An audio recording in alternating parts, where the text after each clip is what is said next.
네, 안녕하세요. 매일 아침 빠르게 만나는 미국 주식과 테슬라 소식 아트라운TV입니다. 충격 모델2 개발 취소 사실인가? 라는 주제로 말씀을 드릴게요. 자, 그리고 어제 금요일 시작되기 전에 고용지표 발표가 있었는데 이에 대한 충격은 없었던 것 같아요. 3대 지수 현황 먼저 간략히 살펴보고 가도록 하겠습니다. 자, 어제 목요일장에서는요, 이란과 이스라엘 간의 지정학적 우려가 발생을 했었죠. 그리고 최근 연준 의원들이 계속해서 매파적 발언을 이어오고 있습니다. 연내 금리 인하가 불필요할 수도 있겠다라는 발언까지 하고 있어요. 그러면서 전일 목요일장 큰 폭의 조정이 있었는데 하루 만에 반등세를 보여주었습니다. 오늘 반등세가 상당히 무서운 것이요. 금요일장이 시작되기 전 프리마켓 때 3월 고용보고서가 발표가 되었는데 이게 상당히 다시 한번 크게 나왔습니다. 비농업 고용지수가 30만 3천 건 증가하는 수준으로 나오면서 예상치였던 21만 건을 훌쩍 뛰어넘는 높은 수치가 나왔고, 실업률도 예상보다 낮게 나왔어요. 고용 상황 아직도 탄탄하다, 미국 경제 아직도 탄탄하다라는 것을 반증하고 있는데요. 이렇게 되면은 국채 금리가 이렇게 올라가게 됩니다. 금리가 이렇게 껑충 뛰어오르는 거 보이시죠? 그리고 미 연준의 금리 동결 확률도 올라가게 돼요. 미국 경기가 활발하고 경기가 좋으면 인플레이션이 올라가는 법이니까 금리 인하가 어려울 수도 있는 것이죠. 연준 위원들이 이렇게 매파적 발언을 하고 있습니다. 리치먼드 연은 총재는 3월 고용 결과에 대해서 꽤 강하다면서 기준금리 인하까지 더 시간을 두는 게 현명할 것이라고 얘기를 하고 있고요. 미셸 보먼 연준 이사 역시 인플레이션이 높은 수준을 유지한다면 연준이 기준금리를 추가로 인상해야 할 수도 있다라는 상당히 강한 매파적인 발언까지 하고 있습니다. 시장에서는 누구나 지금 기준금리 인하를 예상을 하고 있는데 기준금리를 추가로 인상해야 된다는 건 좀 충격적인 발언이라고 볼 수 있겠죠. 하지만 오늘 상승을 보면 시장 참가자들은 미국 경제가 아직 탄탄하다는 데 점수를 주는 것 같아요. 그리고 골드만삭스에서는 여전히 올해 금리 인하가 적절하다라고 얘기를 하고 있습니다. 그래서 아직까지는 올해 연내 금리 인하에 대해서는 시장이 긍정적으로 바라보고 있는 것 같습니다. 그러니까 오늘 주가가 올랐다라고 볼 수 있겠죠. 아무튼 최근 우려 요소는 역시 유가라고 볼 수 있겠어요. 유가가 이렇게 치솟고 있는 모습 나오고 있습니다. 유가의 인상은 인플레이션을 자극을 하게 되고 인플레이션 상승은 연준의 금리 인하 수준을 그 기대를 상당폭 줄일 수 있기 때문에 계속해서 중요하게 바라볼 요소라고 볼 수 있겠어요. 오늘 증시가 1% 이상 급등을 했기 때문에 대부분의 주식이 잘 올랐습니다. 하지만 테슬라는 3.63% 하락하는 모습을 보여주었는데요. 사실인지 아닌지 확실히 지금 밝혀지지는 않고 있지만 로이터 통신에서 하나의 보도를 내면서 이렇게 주가가 빠졌습니다. 좀 이따 자세히 말씀을 드리겠고요. 3월 미국 고용보고서 한번 자세히 살펴보도록 하겠습니다. 요번에 30만 3천 건이 나왔어요. 예측치는 21만 2천 건이었는데 이것보다도 높았고 이전 대비보다도 높은 수준입니다. 계속해서 이렇게 추세적으로 올라가고 있는 모습이 나오고 있어요. 고용 지수가 이렇게 높게 나왔으니까 시장에 충격을 줄 법도 했습니다. 하지만 제가 전에도 말씀드렸습니다만 전월처럼 큰 영향은 없을 것이라고 얘기를 했죠. 전월에도 예측치보다도 훨씬 높게 나왔었어요. 2월달 수치가 19만 8천 건 예측이었는데 27만 5천 건이 나오면서 전월에도 시장에 충격을 줄 법을 했지만 그렇게 큰 충격을 주지 못했었습니다. 아무래도 계속해서 고금리가 오랫동안 유지가 되어 왔고 이에 따라서 경기가 하강할 법도 한데 계속해서 경기 지표가 좋기 때문에 시장에서는 이를 좀 플러스 요인으로 받아들이고 있는 것 같고요. 이런 상황에서 금리 인하를 하게 되면 미국 경기 상황이 더 좋아질 수도 있겠어요. 어쨌든 경기 상황이 좋아진다라는 건 주가가 계속 상승할 수도 있다라는 기대감을 높여줄 수 있겠습니다. 아무튼 지금은 이런 고용 지표보다는요. 역시나 물가 지표가 중요하다고 볼 수 있겠어요. 계속해서 이렇게 유가가 올라가고 있는데 CPI 지수라든지 PCE 지수가 치솟게 되면은 이것은 좀 문제가 될 수 있겠습니다. 어쨌든 오늘 고용 지표가 상당히 높게 나오면서 6월달 금리 인하 확률이 많이 내려갔어요. 동결 확률이 지금은 더 높은 상황이 됐습니다. 50.9%까지 동결 확률이 나오고 있고 금리 인하 확률이 49.1%까지 내려왔어요. 이렇게 되면 6월달 금리 인하 기대 좀 어려울 수도 있겠습니다. 7월로 넘어갈 필요가 있겠어요.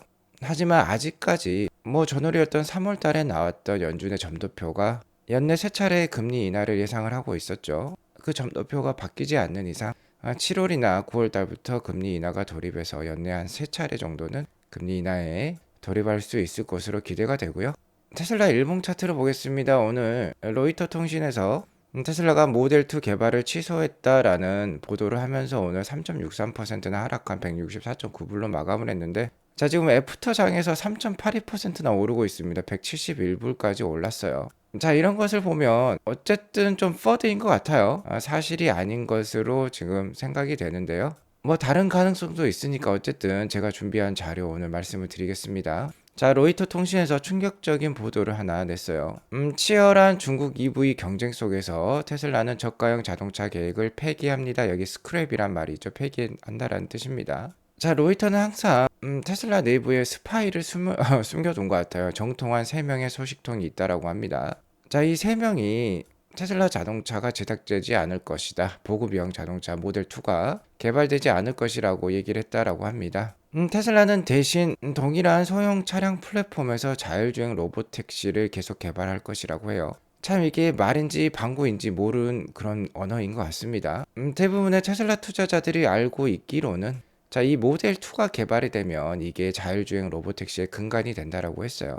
그러니까 로봇택시를 계속 개발한다라는 거는요, 모델 2를 개발한다라는 것과 일맥상통한 것입니다. 그런데 어쨌든 이렇게 보도를 했어요. 즉 이번 결정은 테슬라가 오랜 목표를 포기했음을 나타냈다라고 로이터는 얘기를 하고 있는데, 테슬라의 오랜 목표는 최대한 저가형 자동차를 개발을 해서 전기차의 보급 속도를 올리고, 보급된 전기차를 통해서 자율주행 로봇택시를 적극적으로 보급한다는 계획이죠. 로이터 통신은 지난 1월 달에 2025년 하반기 6월쯤에 이 25,000불짜리 차량 모델 2가 나올 것이라고 보도를 내기도 했었습니다.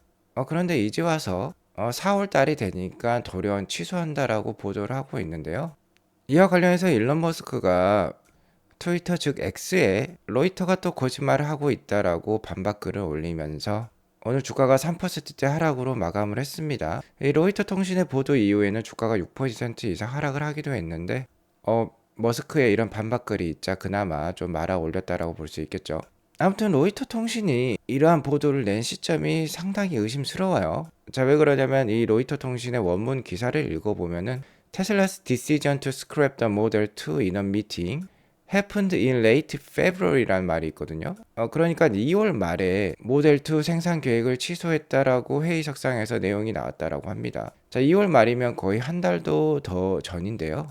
자, 그랬으면은 3월 초에나 이런 기사가 나왔어야 되는데 지금 4월 초순에 이런 기사가 나왔고요. 회의석상에서 일론 머스크가 이렇게 얘기를 했다라고 합니다. Elon's directive is to go all in on robotaxi. 그러니까 로봇택시에 전념을 하라라고 지시를 했다라는 거죠. 금주 주초에 테슬라 1분기 인도량이 발표되면서 주가가 많이 빠졌었습니다. 하지만 160불대에서 다시 말아 올리는 좋은 모습이 나왔었고요. 자, 오늘은 시장이 크게 반등을 했죠. 자, 이렇게 반등을 했으면 테슬라가 180불대도 노려볼만 했습니다. 자, 하지만 이러한 분위기 속에서 찬물을 끼얹은 것이죠, 이 기사가.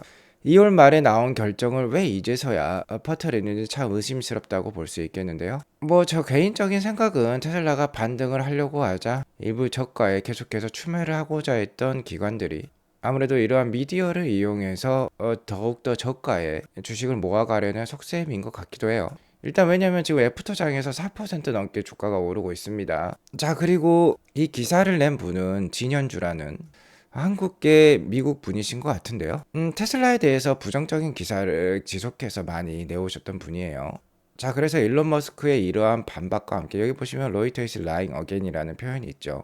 이 진현주 기자님께 고맙다며 오늘도 추미하는 테슬라 주주님이 많았던 것으로 지금 판명이 되고 있습니다. 자, 그러니까 이렇게 애프터장에 오르고 있는 것으로 판단이 되는데요. 하지만 이 로이터 기사에도 일부 사실은 있을 수 있어요. 일단 기사 내용이 상당히 디테일합니다. 올해 1월 달에 테슬라가 2025년에 모델 2를 출시하겠다라는 루머가 나왔을 때도요. 25,000불짜리 차량 생산 계획에 대해서 부품 공급업체에게 연락을 했다라고 해요. 현재 모델 2 프로젝트의 내부 코드명은 MV91이나 H422라고 불리우고 있는데요. 공급업체에게 이 코드명을 언급을 하면서 관련된 모든 추가 활동을 중단해야 합니다라고 메시지를 전달했다라고 해요. 자, 이 말인즉슨 개발이 보류가 되었기 때문에 일단 부품 공급 계획도 보류한다라는 뜻이 되겠죠. 상당히 디테일합니다. 관련해서 테슬라 인플루언서 분들의 의견을 취합을 해보면요.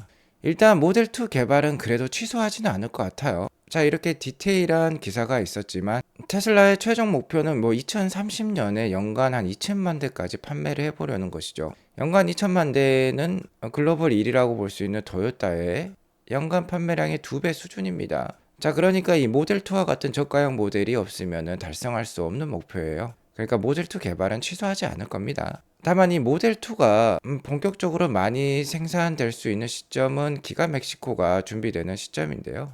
기가 멕시코가 준비되기 전까지 일단은 로보택시 개발에 더 우선할 수 있다라는 의미로 트로이 테슬라이크는 받아들이고 있고, 그 이후로 제시한 게 There is no battery factory yet that will supply 기가 멕시코라는 표현을 하고 있는데요. 모델 2는 최소한 연간 600만 대 정도 생산되고 팔릴 모델입니다. 엄청나게 글로벌 최고 역대 베스트셀러에 오를 모델이에요. 모델 Y가 작년에 120만 대 팔리면서 글로벌 1위를 했는데 연간 600만 대가 팔리면은 작년에 팔린 모델 Y의 5배 물량이 팔린다라고 볼 수 있겠죠. 그렇기 때문에 엄청나게 많은 배터리가 필요할 겁니다. 그러니까 배터리 공장부터 건설을 해야 된다라고까지 얘기를 하고 있는 것이죠. 서연 메리님도 테슬라가 모델 2 개발을 포기한 것이 아니다. 자, 왜 그러냐면 로보택시와 모델 2가 이 플랫폼을 공유하기 때문에 같이 개발될 수밖에 없다라는 것이죠. 자, 하지만 최근에 FSD 버전 12의 발전이 눈부십니다. 워낙 그 퍼포먼스가 좋기 때문에 테슬라는 좀 더 여기에 집중하려는 것 같다라고 얘기를 하고 있는데요. 이와 관련해서 일론 머스크가 이렇게 눈동자 2개의 답변을 했어요. 상당히 불확실한 일론 머스크의 답변이라고 볼 수 있겠는데, 자, 이런 답변을 봤을 때 로이터의 말이 부분적으로는 사실일 가능성이 높다라고 볼 수 있겠습니다. 그래서 달리 표현을 하자면 저는 이렇게 받아들이고 있어요. 로이터의 말은 사실이 아닙니다. 모델 2 개발을 취소한 것은 아니에요. 하지만 그 출시 시기가 미뤄질 가능성이 높다라고 저는 받아들였어요. 2025년 6월부터 빠르면, 그러니까 내년 하반기부터나 만나볼 수 있을 것으로 생각이 들었는데 그렇지 못할 가능성도 높아 보입니다. 이 점은 테슬라 투자를 하면서 참고하시기 바라겠고요. 자, 왜 그러냐면 우리 개인 투자자들이야 테슬라의 FSD라든지 AI라든지 옵티머스에 대한 가능성에 큰 점수를 주고 있지만 기관들은 그렇지 않고요. 이 25,000불짜리 차량의 출시 시점과 판매량에 대해서 상당히 많은 관심으로 가장 중요한 요소로 꼽고 있는 거예요. 그렇기 때문에 이게 취소가 된다거나 미뤄진다라고 하면은 테슬라 주가의 EPS 전망치가 상당히 떨어지면서 주가가 많이 빠질 수도 있습니다. 상당히 중요한 이슈예요. 그렇기 때문에 계속해서 이 출시 시점 트래킹해 나갈 필요가 있겠고요. 주가가 지금 173불대까지도 올라가려고 하고 있습니다. 자, 오늘 주가가 정말 약간 5%대까지 애프터마켓에 오른다고 하면은요, 정말 이 160불대가 다시 한번 테슬라의 바텀, 그러니까 바닥이 될 수도 있겠습니다. 이 160불은 2020년부터 이어져온 강력한 지지 라인이에요. 테슬라에 대해서 상당히 긍정적인 전망을 갖고 계시거나 자율주행과 옵티머스 로봇에 대한 가치에 대해서 크게 평가를 하신다면요, 지금 주가 괜찮은 상황이라고 볼 수 있겠습니다. 다만 한 가지 마지막 허들이 있죠. 바로 1분기 실적 발표가 되겠는데 4월 23일이 되겠습니다. 이번 분기 실적 상당히 낮게 나올 것으로 예상이 되고 있어요. 자, 많이 떨어진다면 전년 동기 대비 EPS가 절반 수준이 나올 수도 있습니다. 물론 이연 매출을 얼마나 인식하느냐에 따라서 크게 달라질 수도 있겠는데, 어쨌든 한 방 더 두들겨 맞고 주가가 반등할 수도 있기 때문에 이날은 좀 조심할 필요가 있겠습니다. 관련해서 소식이 나오면 지속 알려드리도록 하겠고요. 4월 23일 실적 발표가 끝나면 정말 거대한 것이 나올 수도 있다라고 일론 머스크가 얘기를 하고 있죠. 4월 말이나 5월 초가 되겠습니다. 제가 예상하는 건 와이드 릴리즈나 FSD 라이센싱 그리고 AI 데이 예고 정도가 되겠어요. 아무튼 모쪼록 좋은 소식이 나와서 하반기 주가는 좀 웃는 날이 많은 그런 테슬라 주가가 되었으면 좋겠습니다. 오늘 이것으로 방송을 마치도록 하고요. 오늘 방송이 도움이 되었으면 구독과 좋아요 알람 설정 꼭 눌러주세요. 행복한 주말 되시기 바라겠습니다. 감사합니다.